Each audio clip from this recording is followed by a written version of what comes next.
Well, another day, another Nintendo leak. Now, I talked yesterday about the Game Freak hack. That was a huge thing. That is a constantly developing story. I actually just saw today that Game Freak did acknowledge this data breach, and unfortunately, it did actually involve employee information, both past and present employees, leaking online in addition to several details on new Pokemon games, and even source code of old Pokemon games. So yeah, it was just a massive leak. But on that same day, yesterday, October 12th, I had also briefly mentioned that there was another big Nintendo leak. I mentioned this very briefly, but yeah, this was the leak of the new Mario Party game. This is Super Mario Party Jamboree, so that is coming out on October 17th. And unfortunately, in Nintendo fashion, kind of, consistent with how we've been getting leaks on a bunch of Nintendo Switch games in recent years, yeah, unfortunately, this game did leak online 5 days before its release. Usually, we've been getting leaks like 1 to 2 weeks before the launch of games like Legend of Zelda, Pokemon games, and the Super Mario Bros. Wonder also leaked about 1 to 2 weeks early. But yeah, in this case, it was just 5 days before launch. That's kind of good, I guess, that it wasn't like 2 whole weeks before launch. But regardless, yeah, there are reports that Super Mario Party Jamboree has appeared on certain ROM websites. I would highly advise that nobody actually download this illegally, because yeah, it is illegal, and it's definitely not guaranteed that you wouldn't face legal action.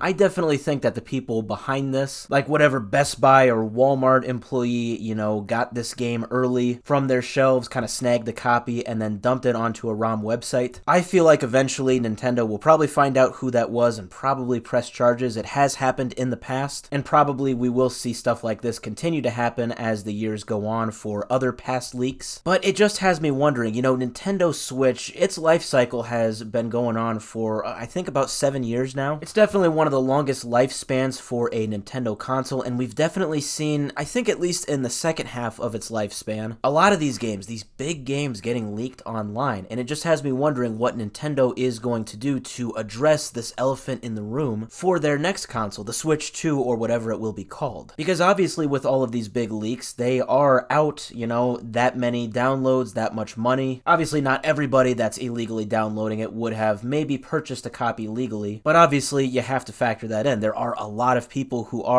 downloading these games early that if they didn't have the option, they would have actually given Nintendo their money on release date. Nintendo definitely has to solve this problem going forward. I think with the Switch as it is right now, with kind of the last few months or maybe up to a year that it has left, I'm sure they've kind of just taken it as it is. I don't think there's any real big releases for the Nintendo Switch in the last part of its lifespan here, so I'm sure that all of these anti-piracy preparations are probably now geared toward the Switch 2. It will be interesting to see what these anti-piracy measures will look like.